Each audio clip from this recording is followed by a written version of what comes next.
오늘 다니엘서 4장 1절 말씀을 가지고 그 뜻대로 행하시는 참된 주권자라는 제목을 같이 은혜를 받고자 합니다. 지난 시간에 다니엘 말씀을 전했죠. 오늘도 벨드사살이라 하는 다니엘, 이 다니엘이 그 꿈쟁이라고 그랬죠. 꿈 해석자라고 그랬어요. 오늘도 이 느부갓네살 왕이 꿈을 꿨는데 다니엘이 그 해석하는 내용을 말씀을 해주고 있습니다. 지난 시간에 이 바벨론 제국에 대해서 말하겠습니다. 이 느부갓네살 왕이 여기 보면 이게 지금 바벨론 제국입니다. 지금부터 약 2600년 전에 있었는데 이 동양, 아프리카, 유럽, 이 대륙을 전부 통치했어요. 얼마나 강대국이었는지 이 천하에 느부갓네살 바벨론 제국을 당해낼 재간이 없습니다. 근데 이 느부갓네살 왕이 교만했습니다.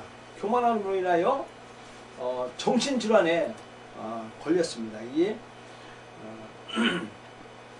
정신질환으로 걸려서 7년 동안 거린의 삶을 살다가 하나님의 주권을 인정하고 크게 하나님이 주관하는구나 라고 깨달은 후에 그가 인간 권세에 유한한 것과 하나님의 주권의 영원성을 선포하며 깨닫는 그 말씀을 오늘 말씀해주고 있는 것입니다. 이 느부갓네살이라고 하는 이 이름은 뭐냐면 나부가 나의 경계선을 보호하신다. 이 바벨론의 신이 나부라는 신인데 이 신이 보호해준다라는 뜻이 있는 것입니다. 이 나부폴라살이 이 바벨론 제국을 건설했어요. 창시자예요. 근데 이 나부폴라살의 아들이 느부갓네살입니다. 이때 이렇게 이 느부갓네살이 황태자 시절에도 영향력을 끼쳐서 이 갈그미스 전투에서 이 아수르하고 애굽을 무찌르는데 이 느부갓네살 왕이 이 전쟁에 큰 역할을 합니다. 그러므로 말미암아 그가 아버지의 대를 이어 바벨론의 왕이 되는데 이 40년 동안 나라를 통치합니다. 그러면서 철권 통치를 하죠. 철권 통치를 했는데 이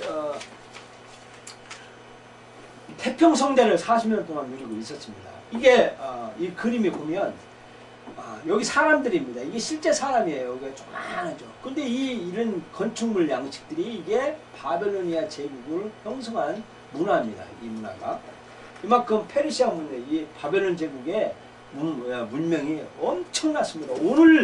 오늘날 이런 돌로 이렇게 깎아 세울 수 있는 기술이 아직까지 우리 대한민국에 오늘날은 별로 없습니다. 그냥 쌓아서 올렸죠. 이게 참 어마어마하죠. 이 고대 나라에 이런 정도의 건축물이 있다는 것은 정말 상상이 가지 않을 정도의 큰 제국을 형성했다는 것입니다. 이게 바위입니다. 바위. 사람이 아마 조그맣게 보여요. 이게 바위예요. 바위인데 이게 건축물 이게 양식이에요. 이게 바벨론의 느부갓네살 정치대 이게 이 바위를 깎아서 하는데 이게 사자 형상을 한 거죠. 이게 지금 현재 박물관에 있는 느부갓네살 왕의 이 석고 부조입니다. 이게 이게 하나입니다. 이것도 이게 이 돌에 이게 형상을 한 거예요. 그림을 느부갓네살 왕이 이 뒤에 호위병들이 있었고 이렇게 행차한다는 그 그림을 보여주고 있습니다. 이 바벨론의 여기 보이죠? 그것이 바벨론이 느부갓네살 궁전이에요. 이렇게 궁전입니다. 이때 당시에 이렇게 궁전이 어마어마했다는 것입니다. 그리고 이게 바다, 이게 강물이에요. 강물에 이렇게 거대한 바벨론 문명을 형성했다는 것입니다. 이 본문에는 느부갓네살 왕이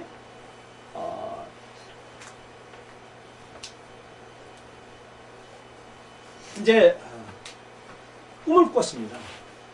꿈을 꿨는데 어떤 꿈을 꿨냐면 한 나무가 있는데 한 중앙에 나무가 있는데 나무가 꼭 자라서 하늘 끝까지 올라가서 하늘 높이까지 나무가 자랐는데 거기에 새들이 깃들고 또 거기 밑에 짐승들이 있고 사람들이 그늘말게 하면서 이 나무의 혜택을 보는데 어느 날 이 나무를 잘라버립니다. 잘라버려가지고 새들도 깃들지 않고 이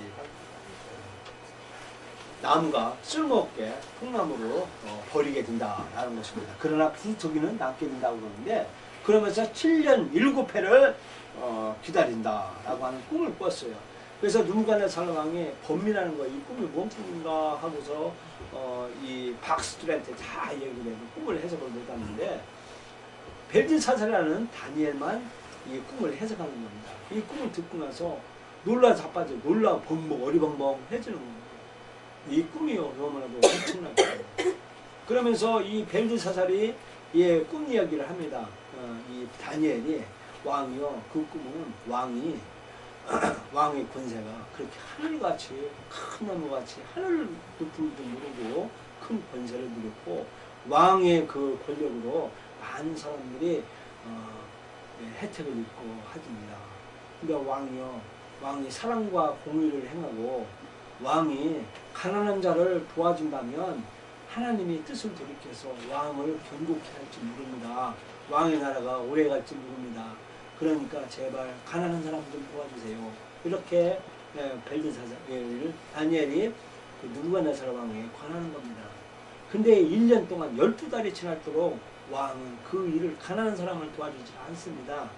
그리고 나서 12달 후에 이 궁전 옥상에 다 걸어 나갑니다. 제가 사진을 채집을 못했지만요, 이 바벨론 궁정에는요, 궁중의 정원이 있어요. 궁중에. 그러니까 지금 말하면 저런 데 있죠. 20층짜리 막 아파트 있죠. 아파트 옥상에 그 나무 심은 거 있잖아요. 그것처럼 이때 당시에도 바벨론 궁전 옥상에 나무들이 있었어요. 그 나무에 거기서 싹 거닐면서 천하를 바라보면 이야 이렇게 아름다운 건축 양식이 누가 또 있더냐. 내가 이렇게 이 많은 건축물을 했지 않느냐 하면서 아까 읽은 성경 말씀 그거예요. 이거보다 더 하면 누가 지었느냐. 내가 그랬다 하면서 자랑합니다. 그 시로 그 말을 뱉은 시로 하나님의 그를 내리쳐서 내리쳤습니다. 보십시오. 이게 느부갓네살, 네부카자네살 이게 느부갓네살이라는 말이에요. 바로 이게 사람입니다. 사람. 이게 지금 사람이에요. 이만한 형상에 이게 다 이게 아까 사자 부조예요. 그 아까 그 사자 그 형상이 그게 여기 이 그림이 아까 그림이었어요. 요 조그마한 사자가 이런 것들이 여기에 건축물 양식에 이게 있는 거예요. 이렇게 의리의리한 바벨론 제국을 잘하는 거예요. 그러면서 금신상을 세웠잖아요. 그런데 12달이 딱 지나서 이 바벨론 왕이 느부갓네살 왕이 그렇게 교만을 하니까 하나님이 쳐서 이게 뭐예요? 덜 청초같이 옷도 벗고요, 머리도 산발하고 이게 정신병이 걸려요. 니칸트로피아라는 편집증적인 정신질환을 앓게 됩니다. 그래서 7년 동안 이 짐승처럼 풀을 뜯어먹고 길에서 자라며 발톱이 사자발톱처럼 이렇게 길게 되면서 이렇게 정신질환으로 7년을 살게 됩니다. 7년 동안 이렇게 느부갓네살이 이렇게 들에서 정신병으로 지내다가 이 회개를 합니다. 이 느부갓네살 왕이 역사의 주관자는 하나님이구나. 하나님, 지극히 높으신 하나님, 하늘의 왕. 그리고 여호와는 하나님이십니다. 그러면 그분만이 정녕 그 기쁘신 뜻대로 행하시는 참된 주관자이십니다. 라고 선포를 합니다. 입으로 고백을 합니다. 그러니까 하나님이 이렇게 역사의 방망이론이가 틀리죠. 자, 그것처럼 하나님은 겸손한 자를 높이 들어 쓰십니다. 태평성대에 안락한 삶을 산 그가 절대 아주 그 의리의리한 전쟁의 승리로 인하여 제국을 건설한 그 대규모 건축을 완성시킨 그 성취감을 맛본 느부갓네살 왕도 역시 자기가 그 옥상에 걸어다니면서 교만에 빠졌을 때 하나님이 그를 내려치십니다. 내려쳐서 큰 나무의 꿈을 통해서 역사의 주관자는 참된 주관자는 하나님이시라는 것을 깨닫게 만드는 것입니다. 그래서 하나님 앞에 겸손한 자세로 공의와 궁유를 베풀하고 다니엘을 입을 통해서 왕에게 진언을 합니다. 그래서 느부갓네살 왕은 즉시 그걸 깨닫고 하나님의 주권을 깨닫고 겸손하게 순복했어야 됩니다. 그리고 가난한 사람들을 도와줬어야 되는 것입니다. 근데 그는 오직 하나님의 주권과 권세 앞에서도 순복할 줄 몰랐습니다. 오히려 자만과 교만이 더욱 높아가서 이 큰 바벨론은 내가 능력과 권세로 건설하여 나의 도성을 삼고 이것으로 내 우연과 영광을 나타내는 것이 아니냐 하면서 교만이 크게 가득 찹니다. 그러므로 하나님의 주권 앞에서 하나님이 그를 패하십니다. 그러므로 우리 인생들은 겸손해야 됩니다.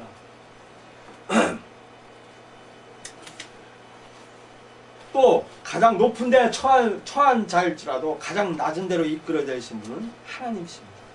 신바벨론 제국이 그 100년 역사상 느부갓네살 왕이 40년 동안에 그 40년 이상을 통치하면서 최대의 번영기와 황금기를 누립니다. 가장 강력하고 유능한 통치자였습니다.